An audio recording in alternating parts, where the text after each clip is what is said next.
Very easy to slip into pain, very easy to slip into poor me, very easy to say, there's no purpose for me anymore. That was my purpose. It's an active process. So just for anybody out there that's going through something that you're still in the process, or it's been 10 years, it should be easier right now. Don't shoot on yourself, okay? Because everyone navigates differently. Just know that there is a way through it, or there is a way to navigate it. There is always a way to find joy. And it can be dancing in your living room. It can be cranking the stereo in your car. It can be putting on, your husband's clothes and, or wife's clothes or whatever. I mean, there's lots of different ways to bring joy. I think the most important thing that I would like to leave everyone with in this conversation is that you get to choose. You are in control, and to allow yourself to go through the different emotions. It's not, I'm not supposed to feel sad. I'm not supposed to feel pain. It's that, okay, I'm feeling pain. Maybe that's enough pain. Let me move into the joy now, because your body can only handle so much of the pain. Real women, real lives, real stories. This is the Ladies in Power podcast. Unfiltered, unscripted, and refreshingly authentic. We are not holding back, and maybe after this, neither will you. Let's go. Welcome to the Ladies in Power podcast. My name is Mika Casey. I'm Sandeep Batha. Dr. Soraya Gravinder Dal. And today we are talking about joy through pain. How do we find joy in the moments where it's difficult? Because we all know joy is easy for most of us when everything is going great. It's those moments where things are not going great that we need to reach a little deeper sometimes for that joy, that sense of joy. And I just it intrigues me to learn what your techniques are on finding joy. I would like to learn that, because I certainly do not find joy when I'm pissed off. I know. It's, like people, they're traveling and something goes wrong. Like, I don't know, the flight gets canceled. And everybody's like, just enjoy the moment. I'm like, no, find the next flight, put me in it. First class, preferably, and then I will find my joy again. So I'm really interested to learn from this. And in this podcast, I'm going to be mostly quiet because I don't know how to do that. I don't know how to find joy. When it's a stressful situation. Like I say, a plane has canceled, a loved one is sick, the office isn't going well, but hey, we are not under yet. We're just paddling the surface. I really struggle with that. I don't think you're the only one. I think if we ask any one of us, there have been many, many times where we have struggled to also find joy in the midst of pain, or in the midst of a frustration, or in the midst of a challenging situation. So I think first off, we should say that it's not maybe realistic to always expect to be joyful through those times. So what we can share and what we can learn from each other, and I know you will contribute to this, is you have found moments where you've worked through something that was a challenge and ended off feeling positive, or you turned it somehow into something that you could either learn from, grow from. So, I would say we all resonate with that. We all believe that it can be a challenge. I definitely will say in my past, I struggled with that a lot more than I do today, where if something was a challenge, and usually for me, a challenge was something when it's unexpected. And how funny that all I speak about is joy in the unknown, where in the past, when something was abrupt, unexpected, a challenge, I didn't do well. First of all, I would dwell in that. Like, I would dwell in the suffering and the pain, and I would remain there. And I struggle to get out sometimes.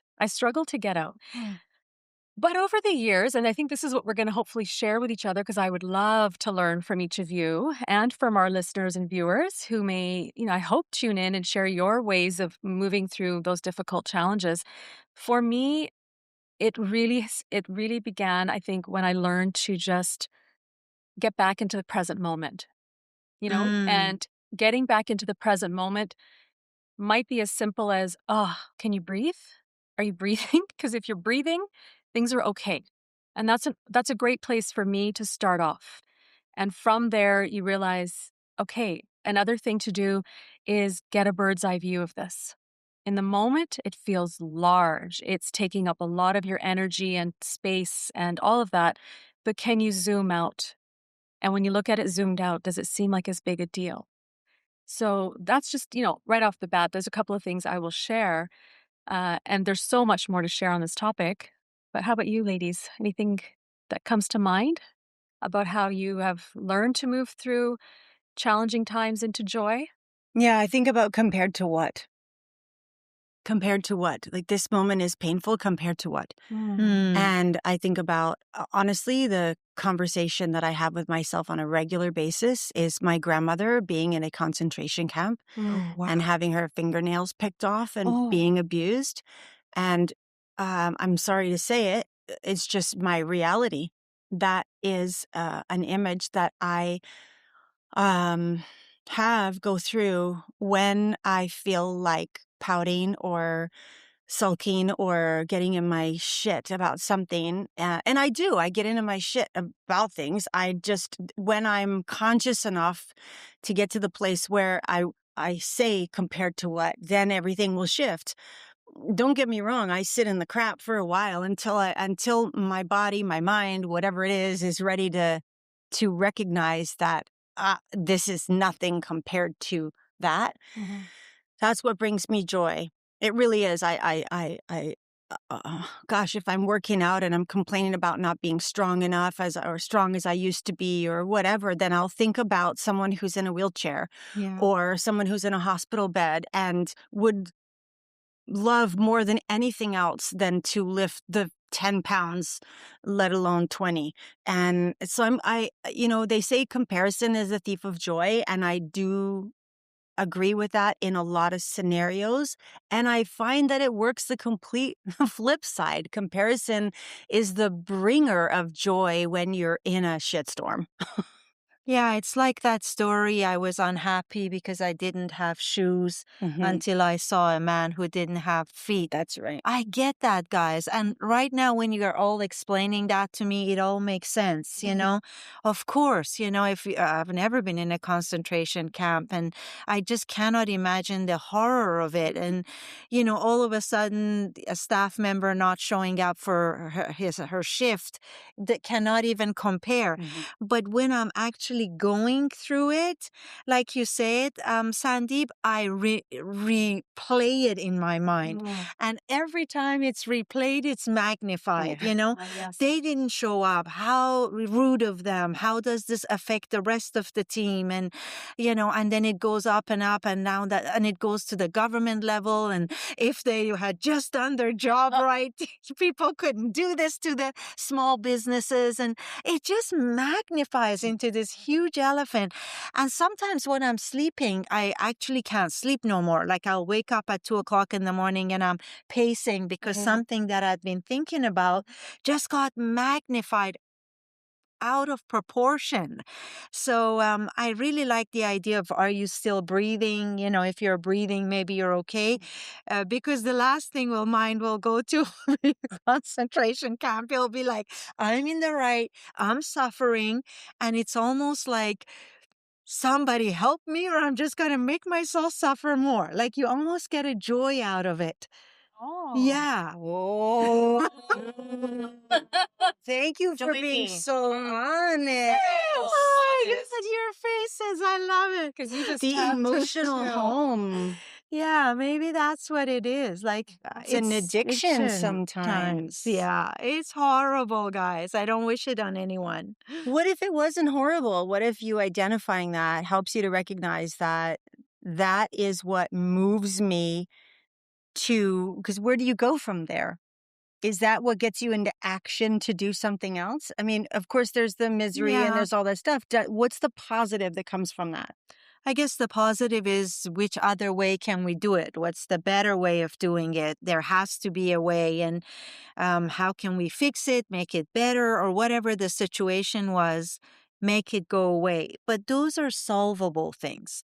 Like I remember a couple of years ago, I had a lady that I would do my hair with. And one day she came to me and she said, oh, my daughter isn't feeling well. She's got some pain in her chest. And I'm like, oh, just have it checked out. The daughter was very young, like maybe 15 or 16. And I said, it can't be anything important. I mean, she's only 15. It can be a heart attack. I don't know what it was, but she lost her child. And to me, that's just devastating. Like to me, when we talk about finding joy through pain, she did find her way. She's very functional. She had her faith, and she turned to God and she kind of justified however it was for herself. And I always admire her and I go, could I have done that? Would I have been able to go through something so huge and come out the other end and said, I'm okay? Or would I just find something, a hard ceiling, and hang myself from it and be done with it? Because I don't think I could have handled the pain. So you're right. Everything is relative. I mean, losing a property or losing your jewelry or losing a staff member doesn't compare with losing a child. So getting your joy back in a smaller situation, again, should be easier than a big case like that. But for whoever has done it or has gone through a trauma like that, I certainly am really interested to know, how do you work through such a huge pain that forget about joy, that you're even okay with just living and still being? Well, I have two things. So the pain that started for me was about 2 months after my husband and I got married. The pill was making me sick. I was so nauseous on the pill that I stopped taking it probably by the mid-October. And in November, somehow we got pregnant, Wow. but I did not know. So sometime in November we got pregnant. And then and I didn't know. I just did not know. We went to Calgary because we were celebrating our first Christmas with my husband's parents. And I got really, really sick. Like, so sick that I was keeling over in pain. And we did a test and it said I was pregnant. Nice. I did another test and it said I was not pregnant. Oh. We went to a clinic. We went to a walk-in clinic and it said I was pregnant. So I was getting mixed results. And this is new to me. This was all new to me. And we were attending all these family functions because we just got married. We were attending all these family functions. And I found myself in the bathroom, keeling over in pain, excruciating pain. I was kneeling over and going, I couldn't breathe. I'm like, what is going on with me? And this is back in 2002. My husband started looking around and trying to figure out what was wrong. And he said, it might be this. So we went to Emerge at Foothills Hospital, and nobody paid any attention to me. They're like, oh, you're pregnant, you're just in pain. And my husband's best friend came. Denny came and he sat with us. And minutes later, I was out. I had completely passed out because I was in excruciating pain. And then they finally placed me in a gurney and I was placed in a room, I think around 4 or 5 a.m. Somebody finally came to see me. Oh my gosh. Wow. And they looked at my charts and they looked at me and they said, get her an ultrasound right now. I'm like, what in the world is going on? They took me in.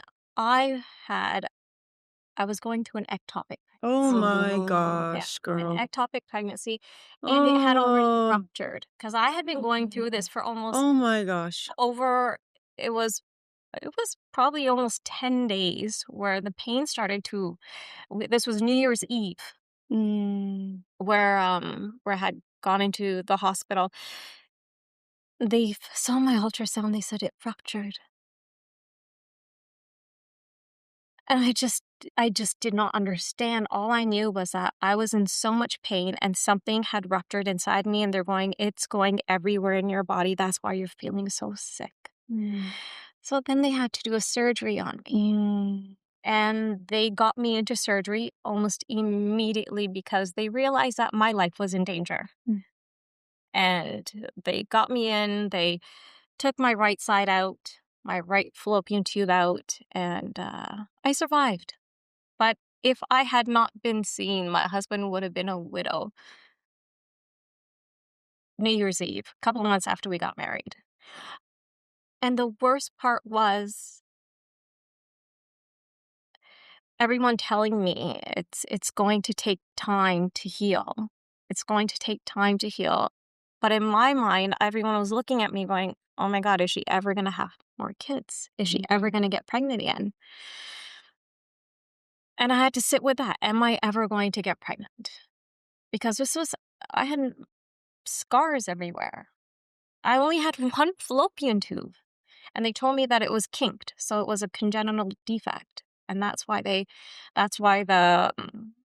embryo got stuck in there. Fast forward a couple months. Fast forward 6 months. Nothing's happening because now I'm getting stressed about getting pregnant.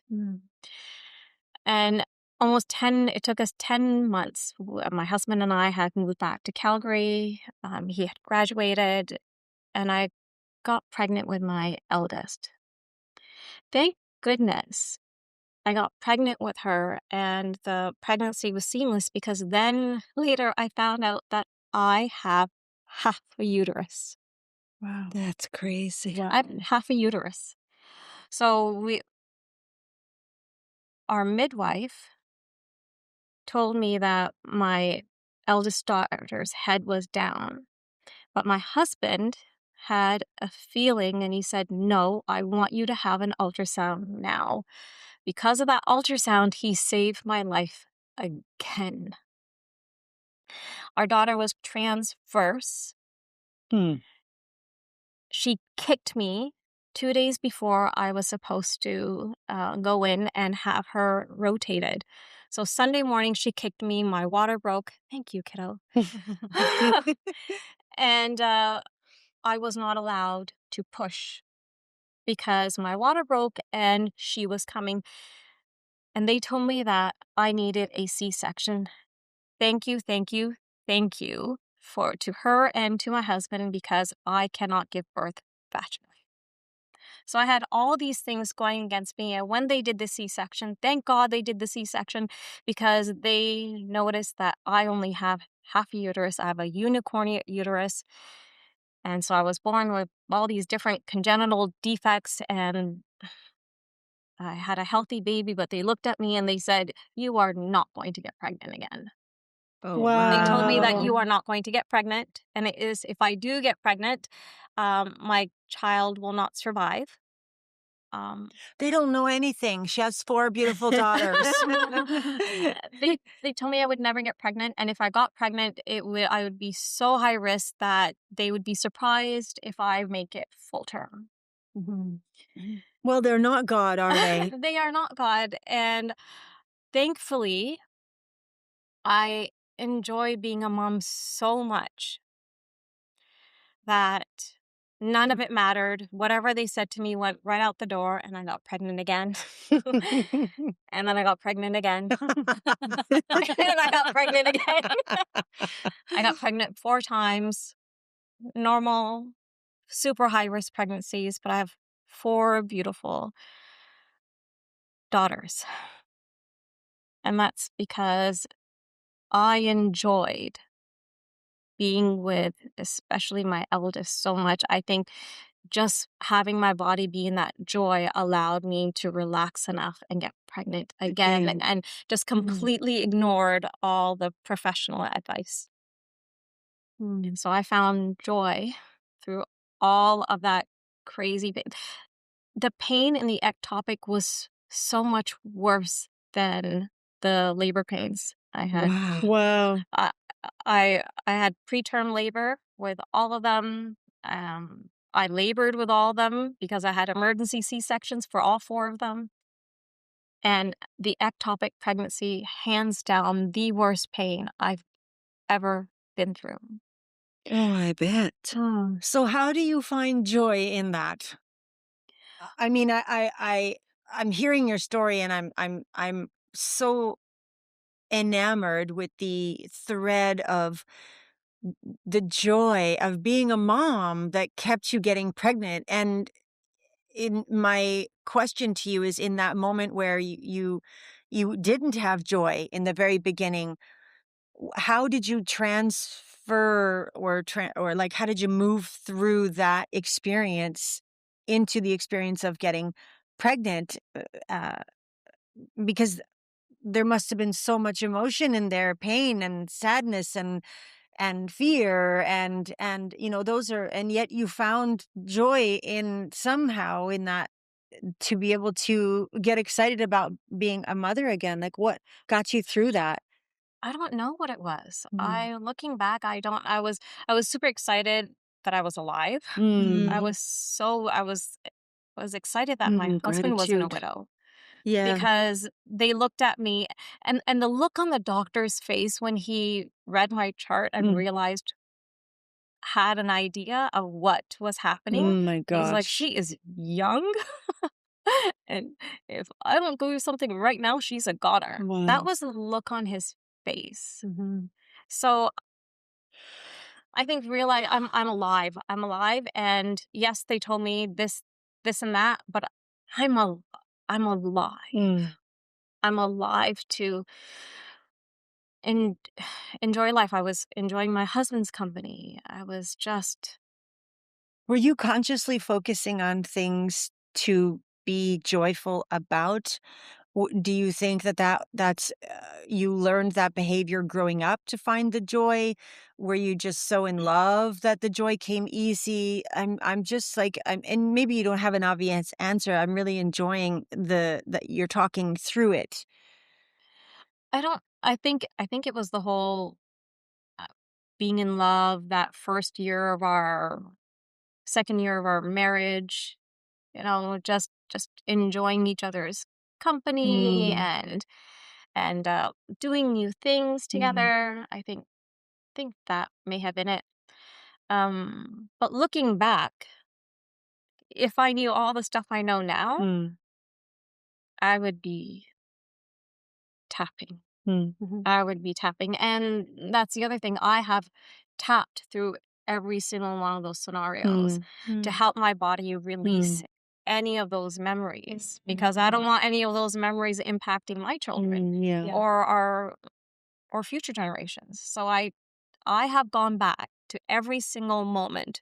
I've gone back and worked through the whole experience of the ectopic pregnancy, the experience of the doctors telling me that I'm never going to have children, or it's going to be really, really, really difficult, and I'd be lucky if they were full term. Mm. Because so I went to every scenario, everything the doctors had told me, and I tapped through everything until I got back to that beautiful neutral charge, and I looked back at it and it's like, no, I'm in control. I am. I'm in control. And just gave myself that beautiful energy. Did it In take a those moments. conscious effort? Yes, it took a conscious Mm. effort. That's important. It took a very conscious effort to. I'm a happy person. Yes. I like finding the goodness in everything. That's who I am. Mhm. I enjoy stopping on walks and looking at nature, and I enjoy everything. And so I think, thankfully, I'm a happy person naturally, and I just looked for the positives. I really just looked through for the positives in everything that was going on. That's really good. Yeah. I'm Being really glad you asked the question, Mika, because I Yeah. definitely was also really intrigued how you worked through this enormous gratitude for being Mhm. healthy, being alive Yes. after the experience you've gone through. And like for me, I'm so curious about thought process Mhm. or that conscious process. But it sounds to me like maybe you just somehow went through it, and in that moment you can't recall what those thoughts were, how you came to a point of, because you love your life, you're grateful for your life, but then every time you're going to get pregnant, you're going to risk your life. Yes. And how did you come to a point where you were able to balance both of those things, the possibility of losing your life, Uh-huh. not having a full healthy term pregnancy, but then loving your life so much? But again, it maybe it's too much in this moment, and perhaps you need time to process what you went through at that Mhm. time too. But it's such an intriguing question, because I think so many of us have gone through that kind of something, not that pain, but a different pain. Mhm. Mhm. And I think what this conversation, really helps us all learn different ways of thinking through things, or moving through things, or feeling through things, and the tips that we share on each of our own process. Right. And like you, I may not recall what I did in the past, but I'm very aware of what I do now Mhm. because I consciously do it. Yeah. So it's not something that I just, I'm kind of not aware. Like I know when I'm not at my baseline of neutral. I know when I'm not at my baseline of happy and joyful. And I'm conscious and aware of what things I do to bring me back to that place. And, so those are some of the questions. I was just curious. I'm really glad you asked the question, because I was also really wondering about the how. I think it was my ultimate belief in a higher power. That's Mm. that's the I went to the source, Mhm. and Yeah. I prayed for my health, and I prayed for healthy babies. I just prayed, and I knew that we were going to have a family. I just knew it within me that we were going to Mhm. have children. I believed it so much. And I asked for a higher power to protect me. Mm. Like I would ask for a higher power to protect me. And even when I had my second one, I was so high. I was super high risk. I got pregnant when my eldest was 5 months. Wow. Nobody do that. They told me I would Nobody never do get that. pregnant. They told me I would not get pregnant, and if I got pregnant, it would take me forever because I have one fallopian tube, half a uterus. I would only get pregnant every other month, is what they told me Yeah. if I got pregnant. Mhm. And then I got pregnant. I had a miscarriage in between when my eldest was 3 months or even 4 months, and immediately I got pregnant again. I'm not exactly sure what happened, but there was a miscarriage in between. And then I got pregnant with my second one, and my eldest was 5 months old. And I was nursing and pregnant at the same time. And Gee I had whiz. I I know. had My She was gosh. indeed. I had Braxton Hicks from seven, even 6 weeks. I had Braxton Hicks up until my second one was born. What's Braxton Hicks? Braxton Hicks is when the muscles contract and release. It usually have them at the end of pregnancy, like when you're in your third trimester. But I had them continuously. I would have to stop because my stomach would go hard. Hmm. And I just had this little itty bitty thing, and then I would relax. And thank God for my OBG, because she took really good care of me. But it was really scary. She didn't think that that she would survive prior to 20 weeks. So I was conscious of that, and I just asked the universe. I said, just please take care of this child. Please take care of me. And Wow. I don't know how many times I repeated Mhm. that, uh, multiple times daily. Mhm. I'm like, please take care of my child first and foremost, and please allow me to bring her into this world safely and healthy and all of that. So I had this firm belief. I think that's what carried me through. I had this firm belief in in a higher power Mhm. that I would be taken care of and I would have children. Thank you for sharing. What a story. what an experience. It was an And experience. it ends up being that it's your faith and your Yeah. belief in a higher power and your continuous ask to be protected Yes. that got you through. Yes. Thank you for sharing that. That's so powerful, incredibly powerful.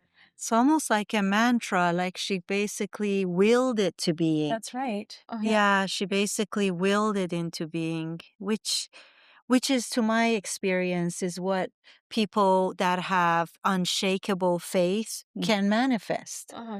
You know, even the girlfriend I was talking about, she had such faith that her child was at a better place, that everything is as it should have been. Right. She didn't try to make it wrong or right or how she was suffering. It was just how it was meant It's to an be. acceptance. It's It's an acceptance. and the surrender. Yeah. Yeah. When you were talking about challenges, say with staff and things like that, I couldn't help but I'm going to just share this with you and offer it to you. You can throw it in the garbage or you can think about it, but I can't help but hear a little girl in you who has a hard time with injustice.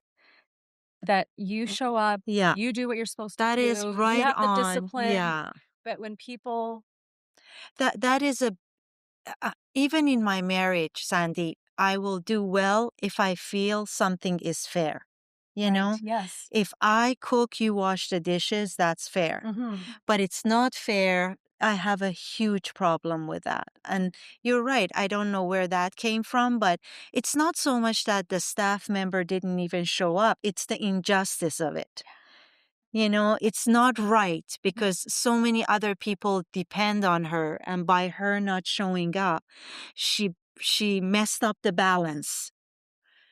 And yeah, I don't do well with that. I don't do well with things that I feel is not in the right or was not done properly, or yeah, it was in any way unfair.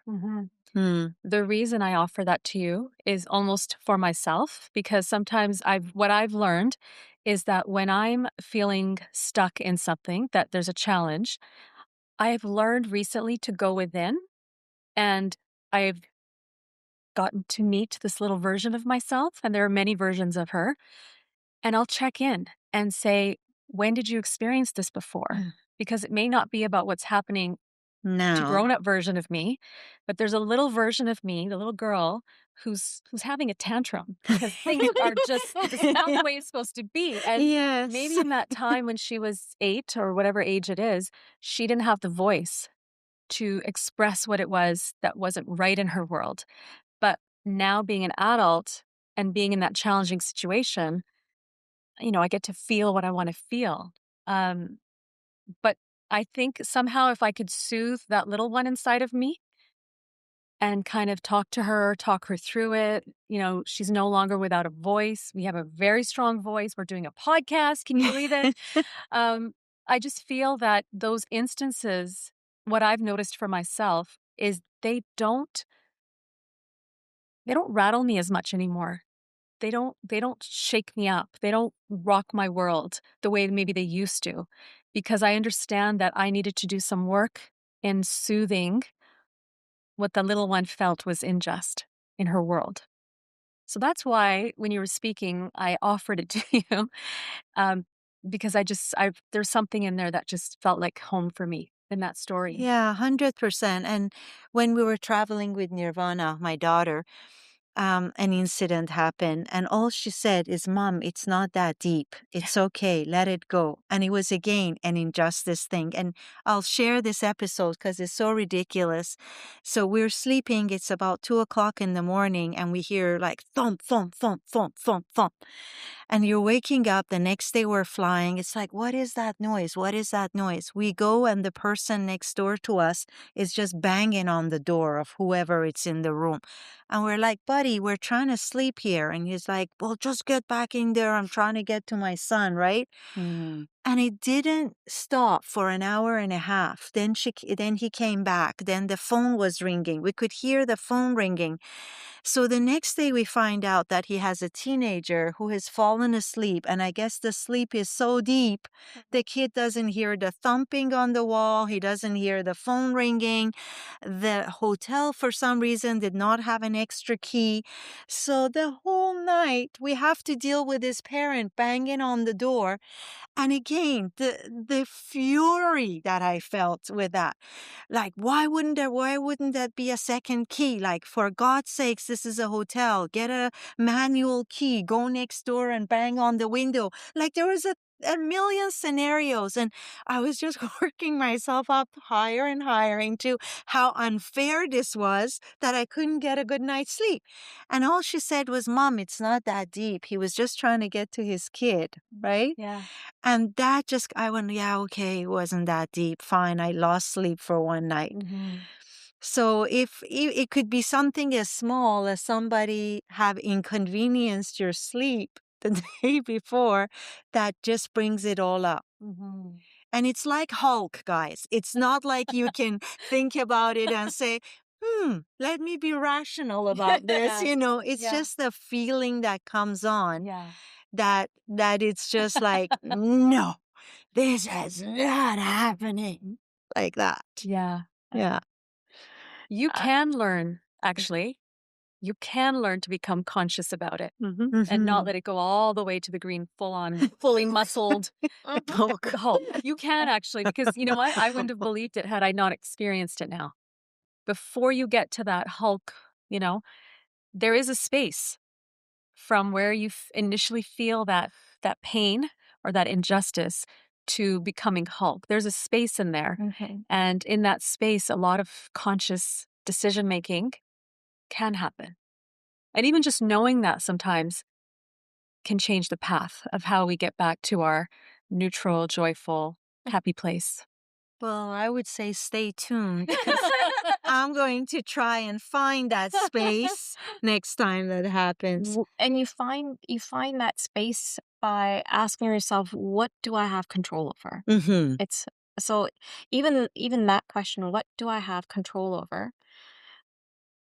And then the way to get the space is through calming the brain down. So the more we calm the brain down, so we're building all these new networks.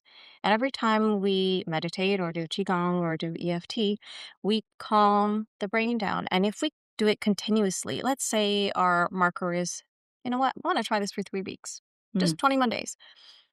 And doing 1 or 2 of those items every single day creates that space in 3 weeks. In a minimum of 3 weeks, you are creating more space. And when you create that space, that's when you can ask yourself, what do I have control over? What is my next best choice? So you stay in Dr. Banner and you don't go all the way to Hulk. You're like, I stay in Dr. Banner. You stay in, yeah, you stay in Dr. Banner. It's like, you know what? I prefer that. Then you're self-aware, and you're like, I kind of really enjoy being Dr. Banner. I don't need to go to the Hulk side. And even if the Hulk side does come, give yourself enough grace, and you're easily able to look at it, understand what's going on, and go back to how you want to move on with the day. I get it, though. When you're in the moment, none of that happens. Okay. You're just like angry, or you're in pain, or you're like, all that stuff goes out the window. Yeah. We're emotionally right now in this moment. I am as present is going to be, and I am feeling it. And allow yourself to go through those emotions, because those emotions are part of what make us. And so often I see mothers with their children that are trying to calm them down, or make them smile, or you don't have to cry. And it's like, why? Why are we telling them what to feel, how to feel, what's right to feel, what's wrong to feel? Why are we not embracing that the emotions are happening? Until, then and this is the fine line where when is crying enough, or when is the tantrum long enough? and at the same time, embracing all those different emotions that we get to feel. That's part of being alive. That's part of being a human. And the opportunity that we have in that is to explore, what do I get by feeling this way? What am I missing by feeling this way? Why am I wanting to keep coming back to this feeling? Why don't I want to be in this feeling? Getting curious with ourselves without guilt, without shame, without punishment, without any of that. Just noticing, okay, I'm feeling really upset about this. What is this about? Are we willing to, like you said, go back to the little girl? Where is the story? Where does this connect? If we are willing to, maybe not in the moment, when the moment is past, be willing to go back and to sit with it and to really explore and get curious about what happened that led to that?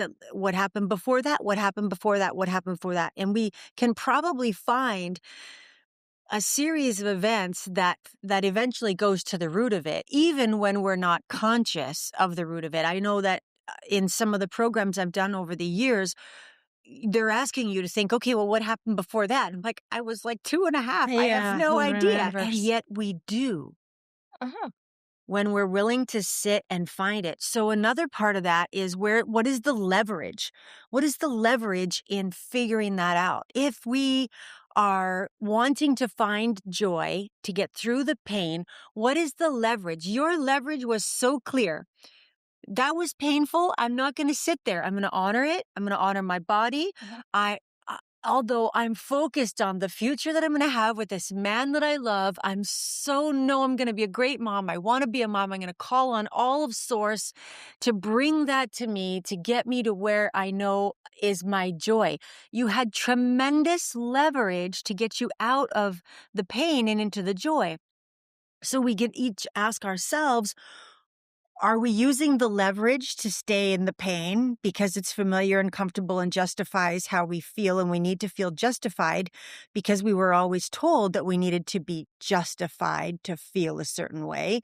Or are we okay with just feeling that way because we're human, we get to have all those feelings, and it doesn't serve me to be in that feeling any longer. So let me find the leverage to get out of that feeling.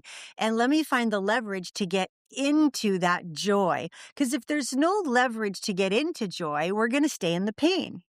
And sometimes pain attracts attention. Pain attracts people doing things for us, not having to exercise, not having to get dressed or get out of bed. Oh, you've been through so much.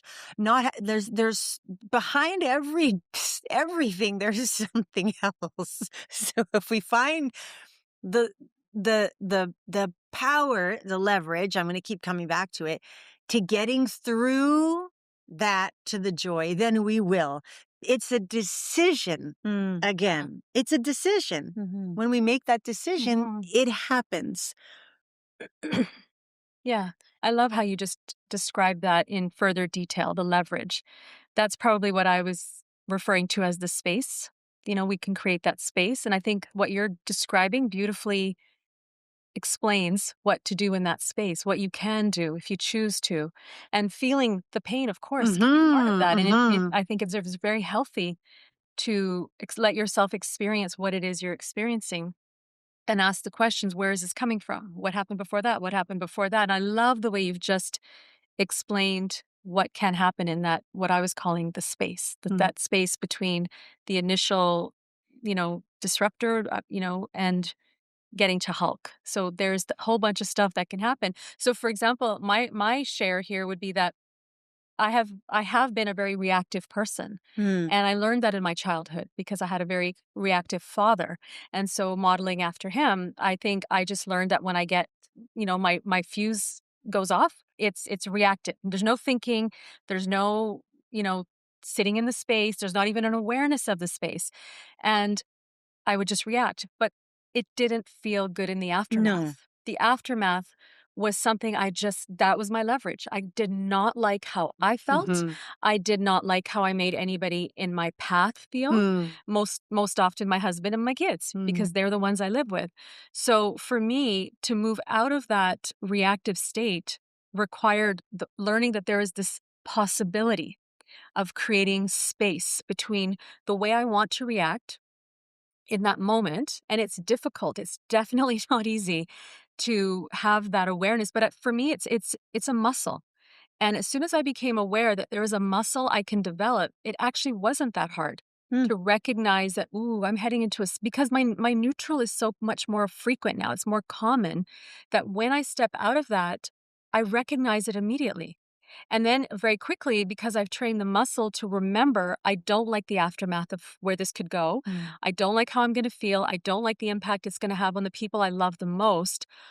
I'm not going to go there. So what do? I've got some practices in place. Quite often it's get out of the space. If I can get outside for a walk, I'm outside for a walk. If I can remove myself and go into another room and lie down, I will. But what I'm noticing over the years is I need to do that less and less and less because the reactive mode hardly comes up anymore. And that's where I feel there's so much hope to offer anyone who's listening or watching us, that there is a way to build that muscle and, understand the leverage. And my own example is proof of it. That's why it's hard for me to sit here and say, it is very possible. I know it's challenging. I'm not saying it's not challenging, but it's so possible because I've proven it to myself. Becoming from a very reactive person to someone who's very much aware of when that feeling is coming on. I 100% agree with you. And I've had clients who, when we go back to childhood and we find all these stored memories, I had a client who was raped at a very, very young age. And we got back to the scenario, got everything back down to a neutral charge. So after we were done our session, she could look back at it and say what she needed to say. And we compartmentalized it so that would never be a charge for her anymore. So however she was reacting in present life was related to someone that had taken utter advantage of her when she was very, very young. And she noticed that afterwards, the way she was carrying herself, the way she was behaving, the way she was interacting with people had completely changed. And we can absolutely come out of it and start reacting completely differently and with a neutral charge. And it does happen with muscle memory. So the more we work at things, the more we calm our brain waves down, the more we breathe, the more we have this more nitric oxide in our body, we are able to react in the ways that we are completely in control over. Now, there are some different buttons that people will push that you are not aware of, because that happens too. And you will react, and then you'll have to learn how, in that scenario, how to get back down to that neutral charge. But we are 100% able to move on in life in a neutral state and not react. I've done it. I see my clients do it. So it's doable. It's 100%. It's a doable. Possibility exists for sure. If you wish to do it. Yeah. If you choose to do it. Yeah. I mean, when we wanted to have a baby, right? We prayed to God and we believed we're both healthy. We've got, every reason. We want kids so bad. We bought the house with the white picket fence with the backyard across from the park. I mean, everything was leading towards let's make babies. And we weren't given babies. Over 10 years, we tried to make babies. And that moment where the doctor says to you, you have no more eggs. You're never going to have a baby. It's like, wait, what? There's all kinds of emotions you go through. Denial, you go through anger, you go through fear. I mean, there was so like, why am I even here? The role for a woman is to make a baby, and telling my husband he should go find another woman.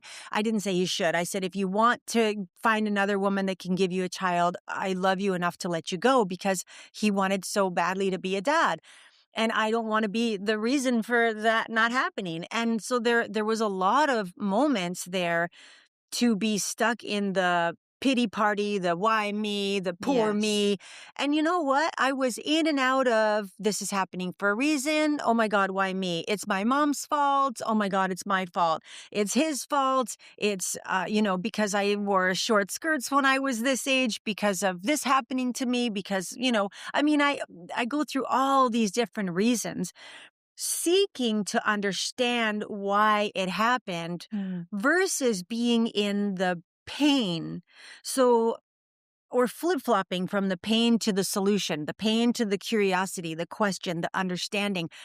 And yet also, I think the biggest thing that helped me through to continue to find joy through it was that I was given this life for more than just to be a mom. And I don't say just to be a mom, for all the moms out there that have given blood, sweat, and tears and stretched vajayjays and all those things to, be a mom. I'm saying that there is a lot more to life than just that. And so it's an active practice of finding joy throughout the pain that comes and goes. It's an active practice. And it never goes away. It never goes away, because you call a friend. Oh, I'm going to my daughter's. Oh, there's our timer. I'm going to my daughter's this or that, or then it's like, oh, my grandbabies, and so it's a constant activity to find the joy in the moments. Very easy to slip into pain. Very easy to slip into poor me. Very easy to say there's no purpose for me anymore. That was my purpose. It's an active process. So just for anybody out there that's going through something that you're still in the process, or it's been 10 years, it should be easier right now. Don't should on yourself, okay? Because everyone navigates differently. Just know that there is a way through it, or there is a way to navigate it. There is always a way to find joy. And you can be dancing in your living room. It can be cranking the stereo in your car.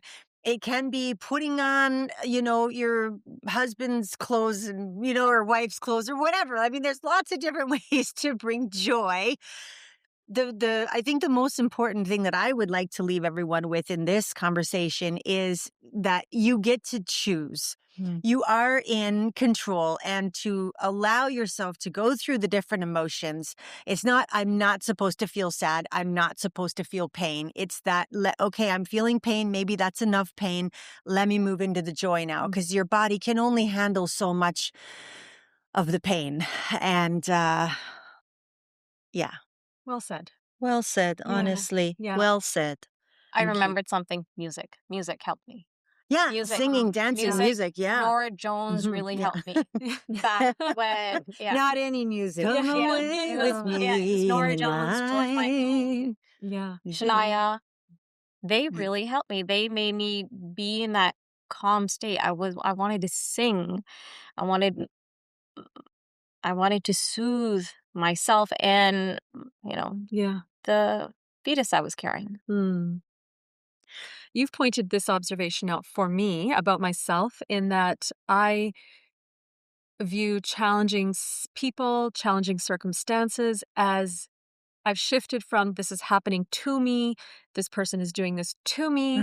And, you've articulated this on my behalf, and I really appreciate that observation from you, that now, and for a while now, I see these things as happening for For me. you. Mhm. And what a shift. Like, what a shift to view life as a gift that is continuously happening to you, even in those hardest moments. Mhm. Even in those hardest Mhm. moments where you allow yourself to feel, Mhm. absolutely, but you can come to that point of saying, I wonder why this is happening for me. How is this happening for me? I don't know. For me, it's been really, really helpful to bring me back to that joyful state or neutral charge, as you call it, it's been really helpful. And it really allows everything coming my way. And there are things that come in my life I recognize now that have been patterns. There are patterns that I've been challenged with until I realized I need to actually face this and not run from it, not bury it. I actually need to turn around and say, okay, what's the gift? What are we doing here? What are you here for? Yes. Let me work with you. We're gonna work together. Yes. And I'm gonna cry and I'm gonna get mad and I'm gonna be like, no, not me, leave me alone. But let's just work together. Okay, partner, like I'm gonna shake your hand. Yeah, it's huge for It's me. so big. That's Tony Robbins, by the way. Oh, is That's it not really? me. Yeah, I cannot Yeah. take credit for Okay. that. No, but you noticed it in me. Like you will often share that with me, that see, it's happening for you, say this is happening for you. But if truly that's one of the things I will just share as my secret of trying to, stay in the neutral charge or the happiness factor. So Yeah. good. So good. Yeah, we can probably go back to that can you go back to that? Yes. To everything that's happened Yes. to you and brought pain, and you're like, if you're far enough out of it, you can look back and say, okay, that happened for me. That made me a better woman, a better mother, a better daughter.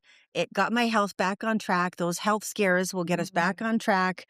The almost hitting somebody, driving or something will get us back on focus. The missing a deadline will get us back to aware of our time. Like there's always relying on somebody will get us back into, okay, maybe it was too soon to rely. I need to take more action, whatever it is. Thank you for thank you, Tony Robbins. And life experience. To the guy that was banging on my door, don't do it for me. Don't do it anymore. But what is the gift in There this? was no gift. gift. God damn it, She's there was not no ready yet. gift. There's a gift. She just doesn't see it yet. And that's okay. That's okay. And that's okay. It's more Thanks than for it. okay. Maybe next episode. You're so right. We can go back to every single instance. Mhm. We go back, and that's one of my favorite things about EFT is because we look at everything. I want you to feel your feelings, because if you're not feeling your feelings, that means it's telling you that those feelings are still stuck in your body. Yeah, disease. And I don't want those emotions stuck in your body. I want those emotions out. So that's why when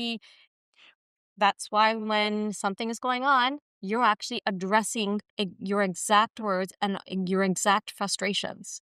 And then we're tapping on the points and letting it out. And you will get those aha moments going, I learned something. I learned something from this. And I'm so thankful that I learned something. Every single client always comes out going, I can't believe I actually learned something from what happened to me. So yes, we change. We can go back. Okay. On that note, see you next time.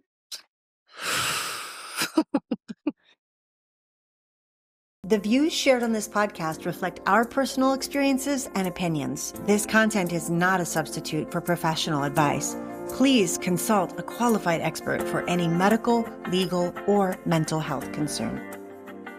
If this conversation spoke to you, please follow the Ladies in Power podcast and leave us a review. Your voice helps more people find this sisterhood and these conversations. Together we rise. And remember, your voice matters here.